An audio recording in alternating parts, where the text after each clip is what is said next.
Assalamualaikum warahmatullahi wabarakatuh. Halo teman-teman semua, terima kasih sudah mampir lagi ke channel aku. Dan seperti biasa aku bakalan share lagi contoh-contoh soal TWK yang terbaru. Nah ini juga aku mau info kalau aku buka kelas TWK batch yang kelima ya. Walaupun kita akan mulai bentar lagi nih tanggal 2 Oktober 2023. Tapi kalian masih bisa banget mendaftar ya. Silahkan langsung mendaftar ke nomor yang ini ya teman-teman. Oke, nah teman-teman kalau begitu langsung aja kita masuk ke prediksi soal TWK yang terbaru. Oke teman-teman, kita masuk ke nomor 1.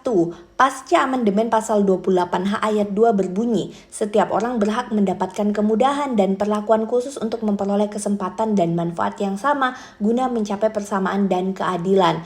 Di bawah ini adalah implementasi dari pasal tersebut dalam kebijakan pemerintah maupun swasta kecuali.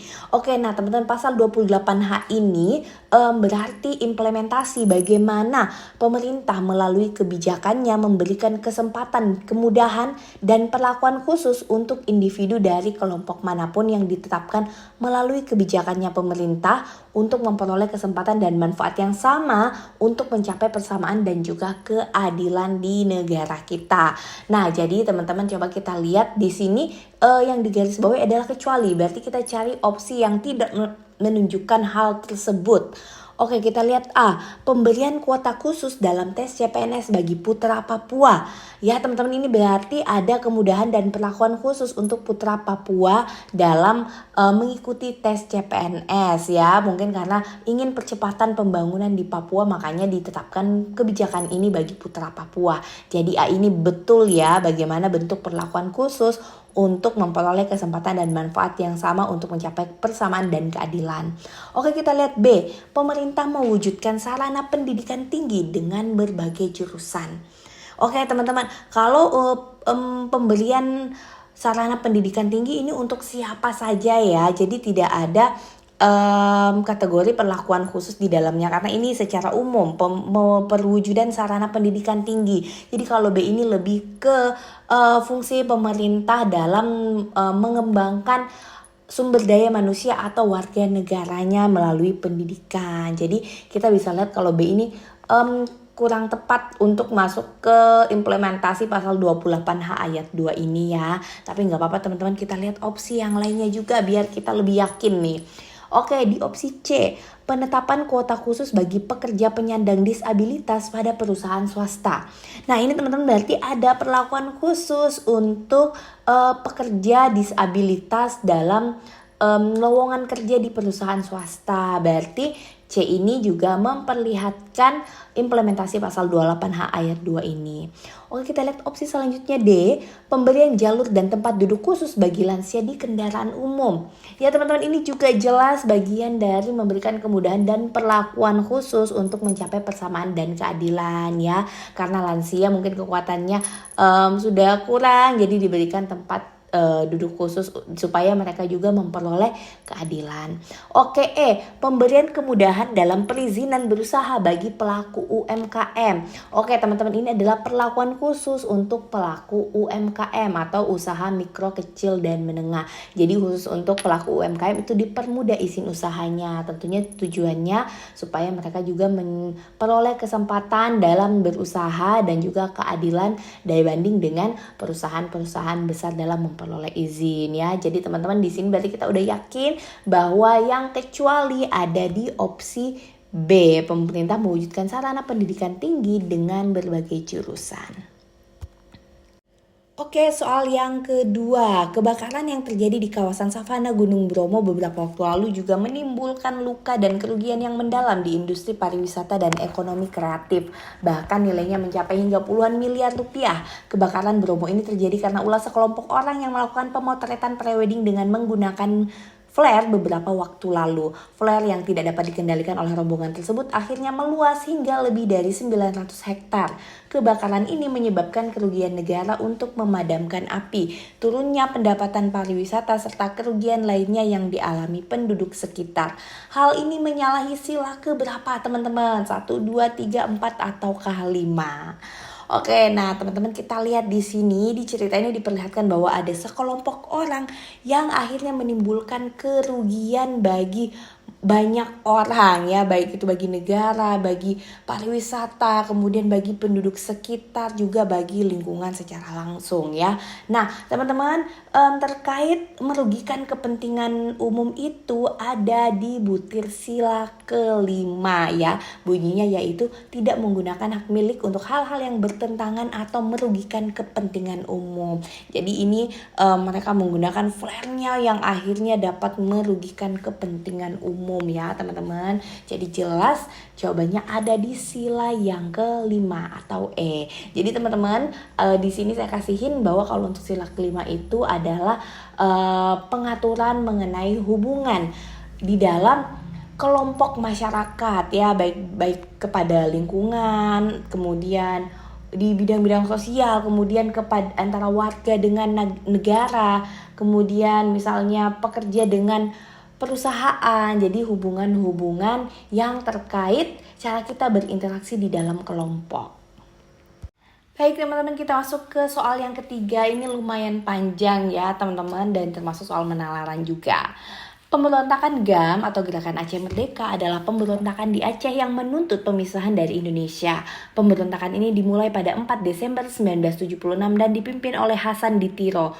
Untuk mengatasi pemberontakan dan dampaknya yang membawa banyak penderitaan ke rakyat Aceh, pemerintah mengajak berunding dalam perjanjian Helsinki yang dilakukan tahun 2005. Perundingan ini diselenggarakan di kota Helsinki, Finlandia, dan dibantu oleh mediasi mantan Perdana Menteri Finlandia, Matti Ahtisaari. Perjanjian ini membuat kesepakatan otonomi khusus di Aceh antara pemerintah Indonesia dengan GAM untuk mencapai perdamaian. Dengan perjanjian ini, GAM setuju meletakkan senjata dan berhenti menuntut lepasnya Aceh dari Indonesia. Sedangkan pemerintah Indonesia setuju akan otonomi Aceh dengan pemberlakuan syariat Islam di Aceh dan izin untuk mendirikan partai politik lokal di Aceh. Hasil perjanjian ini dikukuhkan dalam Undang-Undang Nomor 11 Tahun 2006 tentang Pemerintahan Aceh. Nilai yang dapat diambil dari kisah ini adalah bahwa, oke teman-teman, berarti kita mencari nilai atau hal baik apa yang dapat diambil dari kisah ini, dari keseluruhan kisahnya. Kita lihat ya, A. Pemerintah memberikan penghormatan terhadap hal-hal terkait adat budaya yang tidak dapat dirubah agar kekayaan adat kaum mayoritas terpelihara.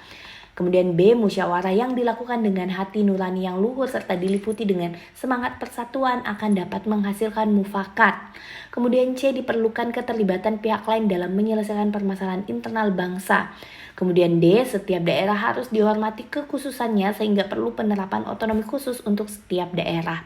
Atau E. Perlunya langkah tegas pemerintah dalam menindak organisasi yang dapat menjadi cikal perpecahan bangsa. Oke teman-teman, mungkin di sini yang bisa kita eliminasi adalah di E dulu kali ya, karena perlunya langkah tegas pemerintah dalam menindak organisasi yang dapat menjadi cikal perpecahan bangsa. Jadi sebenarnya teman-teman, langkah tegas juga tidak bisa langsung dilakukan ya sebelum adanya bukti dan sebelum adanya mediasi. Ingat bahwa pemerintah kita selalu mengutamakan diplomasi. Jadi E mungkin bisa kita eliminasi. Nah, kemudian di sini kita lihat D, setiap daerah harus dihormati kekhususannya sehingga perlu penerapan otonomi khusus untuk setiap daerah. Ya teman-teman, otonomi khusus tidak bisa diterapkan untuk setiap daerah. Jadi harus ada faktor-faktor yang sangat khusus untuk memberikan suatu daerah itu otonomi khusus. Karena sebenarnya secara nasional seluruh daerah sudah diberikan otonomi seluas-luasnya ya. Kemudian berikutnya, C. Diperlukan keterlibatan pihak lain dalam menyelesaikan permasalahan internal bangsa. Ini memang terjadi di kisah ini teman-teman, tetapi bukan nilai utama dari keseluruhan cerita ya teman-teman. Kemudian kalau kita lihat B, musyawarah yang dilakukan dengan hati nurani luhur serta diliputi dengan semangat persatuan akan dapat menghasilkan mufakat.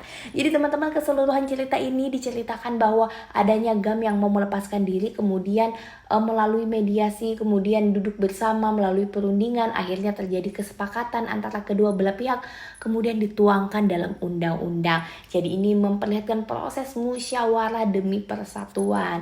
Jadi sebenarnya yang paling tepat untuk menjadi nilai dari cerita ini adalah B ya, musyawarah yang dilakukan dengan hati nurani luhur serta diliputi dengan semangat persatuan akan dapat menghasilkan mufakat.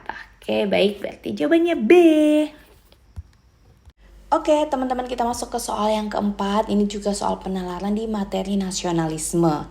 Jejak pemikiran Bung Karno seakan bagaikan sumur yang tak pernah kering, meski airnya ditimba sesering mungkin, termasuk gagasan Bung Karno tentang nasionalisme Indonesia. Seperti dalam kutipan pidato Bung Karno, nasionalisme kita bukan nasionalisme yang sempit. Ia bukanlah nasionalisme yang timbul daripada kesombongan bangsa.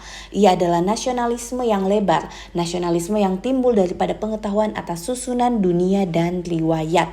Nasionalisme kita adalah nasionalisme yang di dalamnya kelebaran dan keluasannya memberi tempat cinta pada lain-lain bangsa, sebagai lebar dan luas udara yang memberi tempat segenap sesuatu yang perlu untuk kehidupan segala hal yang hidup.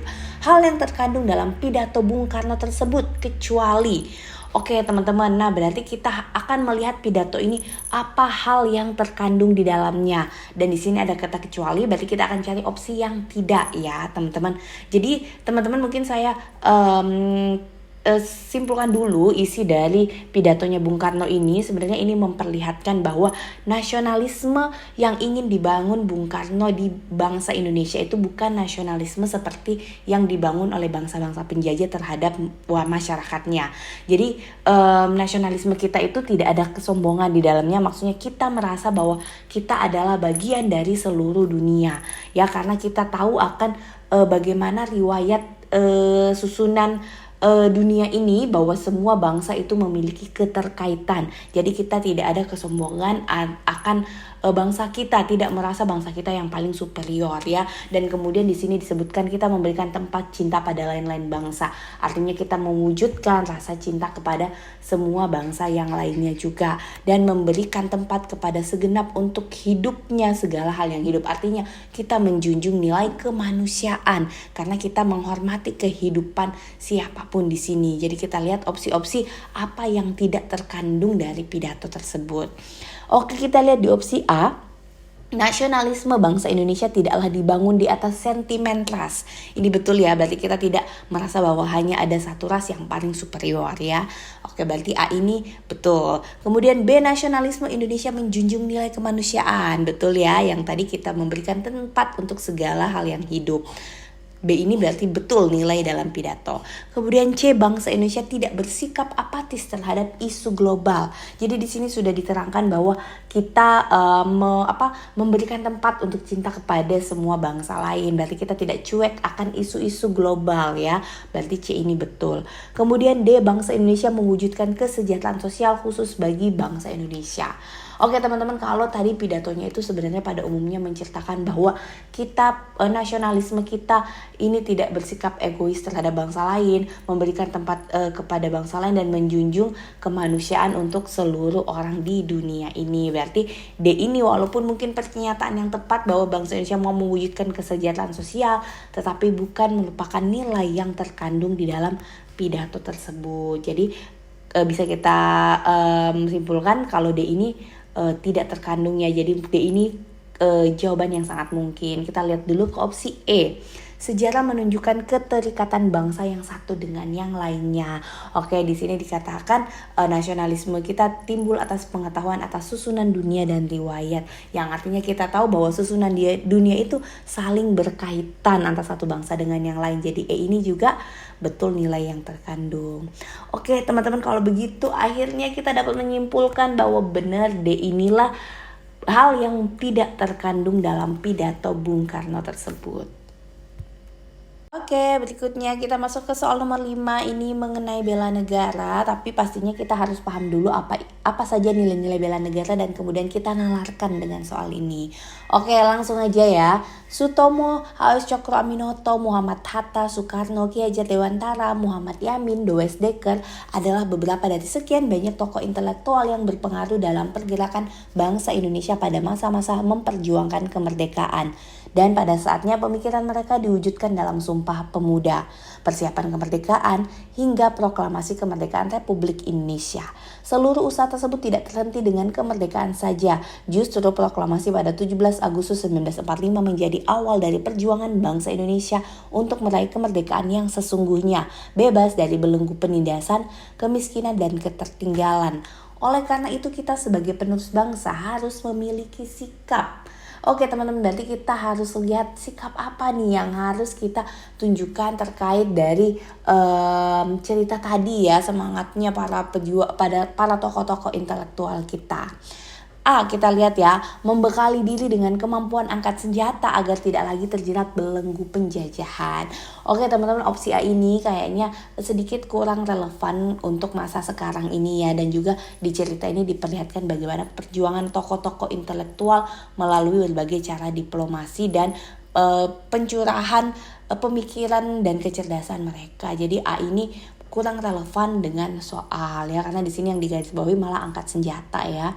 Kemudian B, mensyukuri hikmah kemerdekaan dengan tekad memajukan bangsa melalui kontribusi yang dapat kita berikan. Oke teman-teman, sebagai penerus bangsa tentunya kita harus memajukan bangsa melalui kontribusi apa saja yang bisa kita berikan. Jadi B ini opsi yang cukup tepat ya, kita tandain dulu sebagai opsi yang cukup tepat. Kita lihat ke opsi yang lainnya. C, mensyukuri hikmah kemerdekaan dengan tekad membantu upaya mencerdaskan dan menyejahterakan bangsa. Oke, kalau C ini mirip dengan opsi B tadi, tapi lebih spesifik ke upaya mencerdaskan dan menyejahterakan bangsa. Jadi opsi C ini juga mungkin ya teman-teman. Kemudian D, belajar dengan giat agar menjadi penerus bangsa yang bermanfaat. Oke, opsi B ini juga mungkin sangat mungkin betul ya, karena upaya kita sebagai penerus bangsa, sikap kita benar dengan belajar dengan giat ya. Kemudian E, melestarikan budaya daerah yang merupakan sumber budaya nasional. Oke, kalau ini mungkin lebih spesifik pada pelestarian budaya nasional ya, lebih ke cara nasionalisme. Jadi ini sikapnya terlalu spesifik untuk melestarikan budaya ya. Jadi di sini kita bisa lihat A dengan E mungkin bisa kita eliminasi dulu. Kemudian B, C, D ini kira-kira yang mana yang paling tepat. Nah teman-teman, kita lihat ini bahwa di opsi B ini sebenarnya dia sudah merangkum semua sikap yang baik ya, karena dikatakan mensyukuri hikmah kemerdekaan dengan tekad memajukan bangsa melalui kontribusi yang dapat kita berikan. Berarti dia secara umum kontribusi apa saja yang dapat kita berikan, itulah sikap yang baik kita sebagai penerus bangsa. Sedangkan di opsi C dengan D ini dia spesifiknya C untuk mencerdaskan dan menyejahterakan bangsa, kemudian D spesifiknya dengan cara belajar ya. Jadi sebenarnya teman-teman, opsi B menjadi lebih tepat karena dia menunjukkan sikap apa saja yang bisa kita berikan. Jadi kontribusi apa saja yang kita dapat berikan. Jadi C dengan D ini pun sudah terangkum di opsi B ya. Jadi teman-teman, soal 5 ini yang paling tepat ada di opsi B. Oke teman-teman, kita masuk ke soal nomor 6. Ini mengenai titik-titik bangkitnya nasionalisme di Indonesia.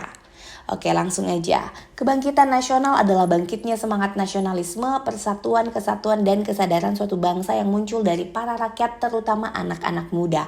Mereka menggabungkan diri melalui berbagai gerakan yang sebelumnya tidak pernah muncul selama masa penjajahan. Di bawah ini adalah beberapa momen sejarah di Indonesia. 1. Dekret Presiden 5 Juli 1959, 2. Sumpah Pemuda, 3. Lahirnya Budi Utomo, 4. Komando Mandala, 5. Deklarasi Juanda. Pertanyaannya, yang merupakan momen titik kebangkitan nasionalisme di Indonesia adalah... Oke, nah teman-teman, untuk menjawab ini kita sebenarnya mudah saja ya kalau kita sudah paham materi dasarnya. Jadi di materi nasionalisme itu kita akan tahu bahwa ada 3 titik utama kebangkitan nasionalisme di Indonesia. Yang pertama adalah lahirnya Budi Utomo. Jadi Budi Utomo ini adalah organisasi yang merupakan kumpulan kaum-kaum terpelajar yang pertama muncul di Indonesia ya. Jadi opsi 3 ini benar ya. Bukan opsi 3, maksudnya momen nomor 3 ini benar, lahirnya Budi Utomo. Nah kemudian titik nasionalisme yang kedua yaitu setelah organisasi-organisasi kebangkitan nasionalisme atau organisasi-organisasi terpelajar lahir, kemudian terjadilah kesepakatan Sumpah Pemuda. Jadi momen nomor 2 ini juga betul, yaitu momen Sumpah Pemuda. Nah kemudian titik kebangkitan nasional yang ketiga adalah saat momen proklamasi 17 Agustus. Karena itu lahirlah nasionalisme kita sebagai bangsa Indonesia. Tapi karena titik yang ketiga ini tidak ada di momen sejarah di sini, jadi berarti yang dimaksud di sini hanya di opsi 2 2 dan 3. Momen 2 dan 3 maksudnya teman-teman. Dan itu ada di opsi B ya, 2 dan 3. Oke, next teman-teman, kita masuk ke soal yang ketujuh. Ini tentang materi bahasa Indonesia mengenai nilai moral dari sebuah cerita, karena semuanya kemarin dapat mengenai nilai moral cerita. Oke, langsung aja. Mbah Miratun tak mengingat sudah berapa lama ia sudah merawat satu keluarga beranggotakan 3 saudara kandungnya yang mengalami keterbelakangan mental atau idiot. Meski sudah uzur umurnya, warga Dusun Kayen, Desa Krebet, Kecamatan Jambon, Kabupaten Ponorogo tak putus asa merawat ketiga saudara kandungnya tersebut. Tinggal di rumah berdinding anyaman bambu berukuran 8 kali 7 meter dan berlantai tanah, Miratun tak pernah absen memberikan makan 3 kali sehari kepada 3 saudaranya, Mesinem, Legi, dan Sarmon. Setiap harinya Mbah Miratun menyiapkan menu sarapan bagi ketiga saudaranya, mie instan rebus dan nasi, siang hari dan malam hari sayuran dan telur. 3 saudara kandungnya diasuh Mbah Miratun semenjak kedua orang tuanya meninggal dunia puluhan tahun silam. Nilai moral dari kisah di atas adalah, oke teman-teman, sebelumnya kita harus paham dulu apa itu nilai moral dalam sebuah cerita. Jadi teman-teman, nilai moral di dalam sebuah cerita adalah apa? Nilai baik dari karakter seseorang yang digambarkan di dalam cerita tersebut. Oke, jadi teman-teman, bedanya kalau nilai sosial itu hal baik yang dilakukan di tengah-tengah komunitas, kelompok, ataupun di dalam masyarakat ya. Jadi nilai moral hubungannya dengan karakter baik seseorang. Kalau nilai sosial itu mengenai berinteraksi dengan masyarakat ya, atau kelompok. Oke teman-teman, kita lihat di sini A, ketabahan seseorang dalam merawat saudara-saudara kandungnya. Nah teman-teman, di sini yang diangkat di opsi A ini adalah ketabahan seseorang. Jadi betul ya teman-teman, kalau ketabahan seseorang itu adalah nilai baik dari karakter seseorang. Berarti kita keep A ya teman-teman.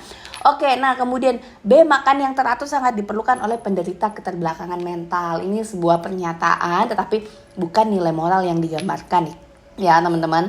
Nah kemudian C, setelah orang tua meninggal maka harus ada yang mengurus keluarga. Ini juga sebuah pernyataan ya teman-teman, tapi bukan memperlihatkan nilai moral yang diangkat di dalam cerita. Nah kemudian D, walaupun sudah uzur, Mbah Miratun masih kuat menjaga saudara-saudaranya ya teman-teman. Ini adalah sebuah hal baik kalau Mbah Miratun tuh ternyata masih kuat gitu menjaga saudara-saudaranya. Tapi sekali lagi di dalam keseluruhan cerita bukan itu nilai karakter baik seseorang yang mau diangkat di cerita ini.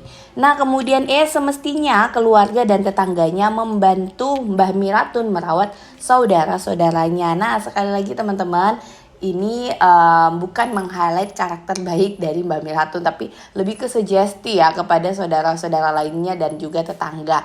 Nah kalau seandainya misalnya di cerita nih digambarkan tetangganya ikut membantu dan saudara-saudara yang lain juga membantu Mbah Miratun, nah mungkin itu bisa menjadi nilai sosial ya, hal baik dalam berinteraksi di dalam masyarakat ya. Tapi karena ini yang ditanya nilai moral, dari yang paling tepat di sini ada di opsi A, ketabahan seseorang atau dalam hal ini Mbah Miratun dalam merawat saudara-saudara kandungnya.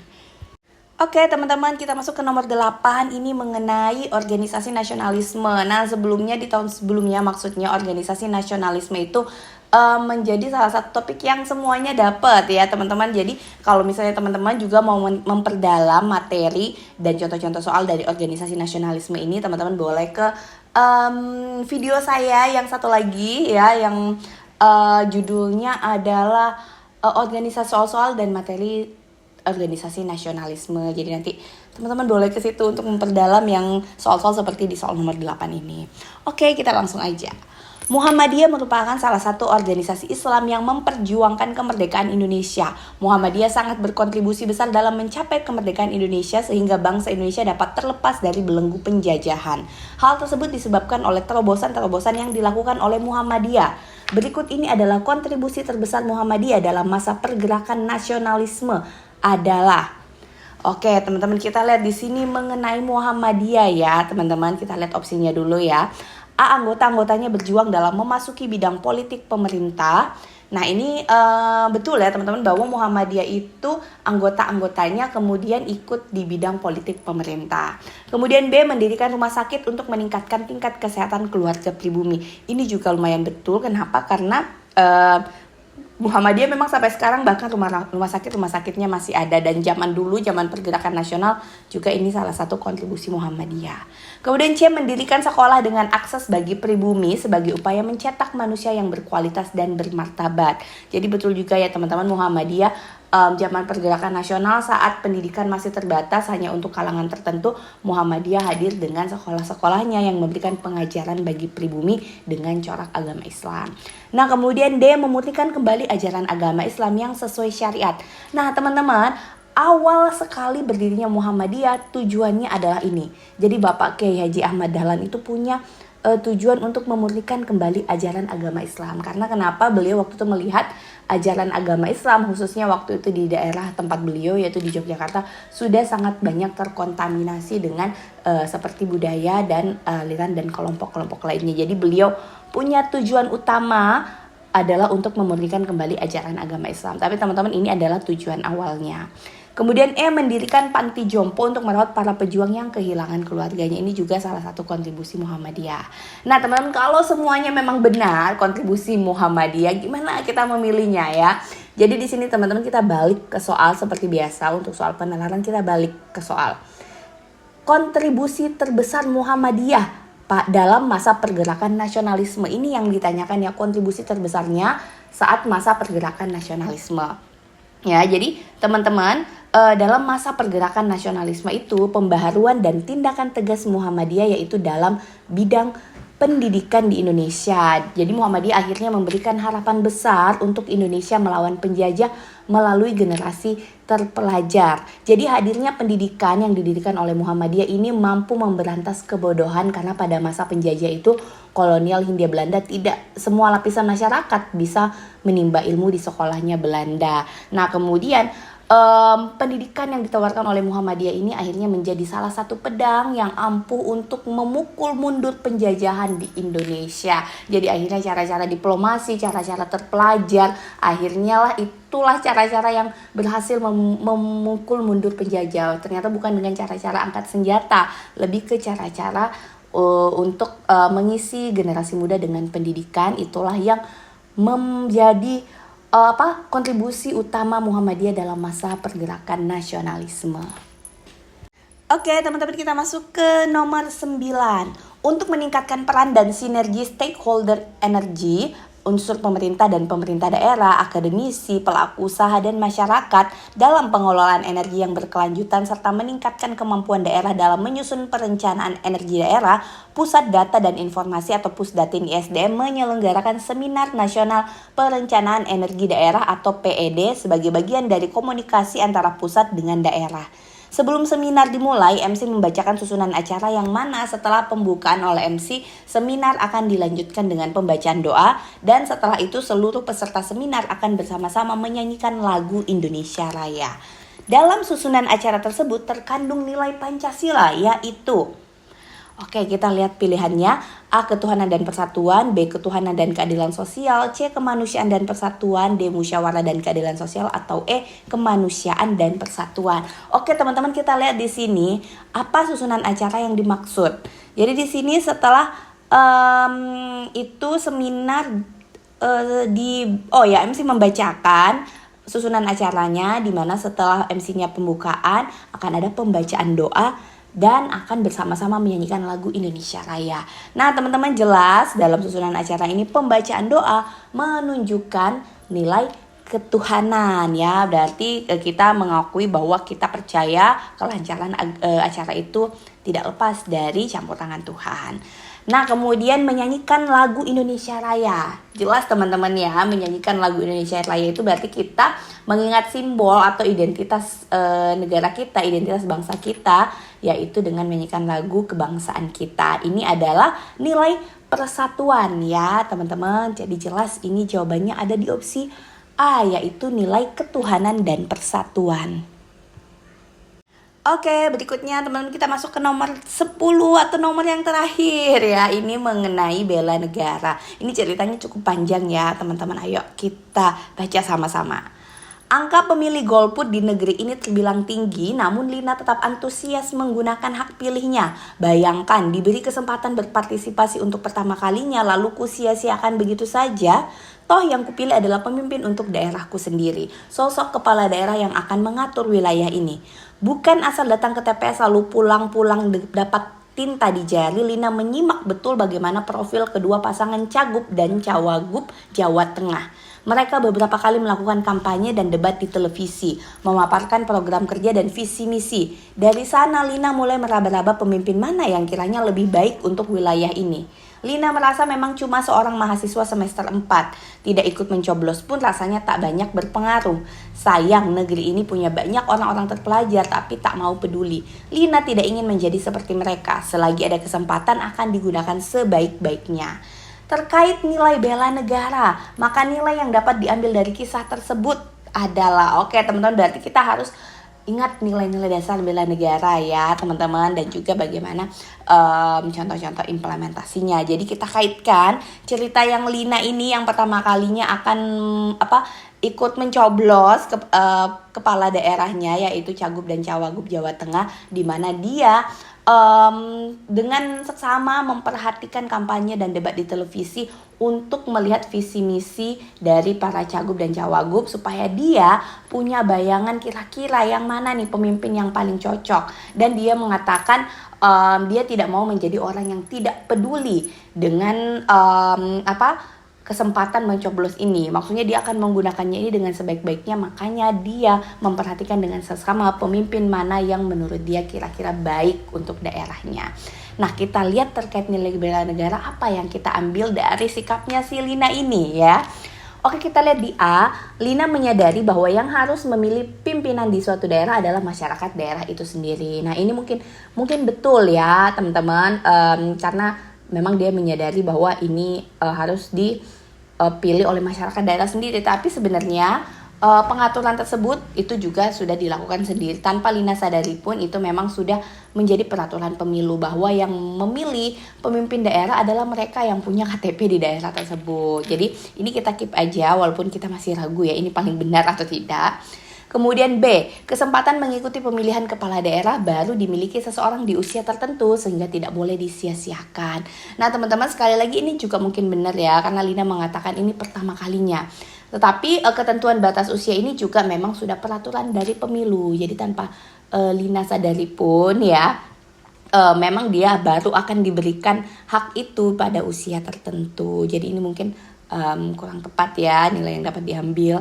Kemudian C, Lina menyadari bahwa hak pilih harus dibarengi dengan pengetahuan mengenai pasangan calon yang akan dipilih.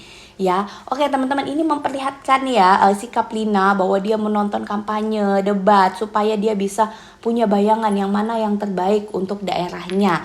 Ya, dia juga di situ menyatakan dia tidak peduli seperti orang-orang yang lainnya, karena dengan kesempatan ini dia merupakan kesempatan dia untuk memilih, makanya dia gunakan dengan sebaik-baiknya ya. Nah teman-teman, ini C ini kayaknya tepat menggambarkan sikap Lina itu ya, bahwa dia menyadari hak pilihnya itu harus dibarengi pengetahuan mengenai pasangan calon yang akan dia pilih. Berarti kita keep C ini ya. C ini jawaban yang sangat baik terkait nilai bela negara dari cerita tersebut. Kemudian D, Lina menyadari bahwa suara setiap orang walaupun hanya mahasiswa akan sangat berpengaruh. Ini juga betul ya teman-teman, tetapi untuk C ini lebih memperlihatkan aplikasi sesungguhnya, bahwa dia mau menambah pengetahuan mengenai pasangan calonnya. Kemudian E, Lina amat mencintai daerah asalnya sehingga ingin mendapatkan pemimpin terbaik untuk daerah. Ini juga betul ya, mungkin Lina memperlihatkan dia ingin pemimpin yang terbaik untuk daerahnya. Tapi sekali lagi yang C ini memperlihatkan upaya bela negara yang sesungguhnya, yaitu dengan mendapatkan pengetahuan mengenai pasangan calon Cagup dan Cawagup untuk daerahnya. Oke, jadi teman-teman kita sudah lihat ya bahwa jelas di sini yang paling tepat nilai bela negara dari kisah ini adalah C, yaitu Lina menyadari bahwa hak pilih harus dibarengi dengan pengetahuan mengenai pasangan calon yang akan dipilih. Jadi teman-teman, di mana dalam melakukan ikut pemilihan umum ya, kita mencari pengetahuan itu terkait dengan kemampuan awal bela negara. Jadi teman-teman kalau masih ingat nilai-nilai dasar bela negara, kemampuan awal bela negara adalah salah satu nilainya. Nah, contohnya ini kalau dalam pemilu, kemampuan awal bela negara kita adalah dengan mau mempelajari mengenai siapa saja sih calon-calon ini, sehingga saat kita memilih itu nggak asal-asalan ya teman-teman. Baik, teman-teman coba cek ya. Oke teman-teman, itu tadi 10 contoh soal TWK yang terbaru. Semoga teman-teman terbantu dan semoga teman-teman jadi makin semangat latihannya ya untuk menghadapi tes CPNS kali ini. Jadi sebenarnya soal TWK ini teman-teman, pada dasarnya teman-teman harus paham dulu dengan materi dasar, kemudian teman-teman akan lebih mudah untuk menalarkan soal-soalnya ya. Dan kemudian satu lagi hintnya ya teman-teman, bahwa soal TWK itu sebenarnya pemerintah atau negara ingin melihat bagaimana kita bersikap sebagai warga negara yang baik, yang sesuai dengan nilai-nilai pilar negara, nilai bela negara, nilai nasionalisme, nilai integritas, dan semua nilai-nilai baik yang telah diberikan oleh Pancasila atau dasar negara kita. Oke teman-teman, kalau begitu terima kasih udah menyimak video ini dan jangan lupa di-share kalau bermanfaat, kemudian di-subscribe dan ditunggu komen-komen membangun teman-teman, dan juga mungkin harapan teman-teman nih kita akan bahas apa lagi di video selanjutnya. Baik teman-teman, terima kasih semuanya. Wassalamualaikum warahmatullahi wabarakatuh.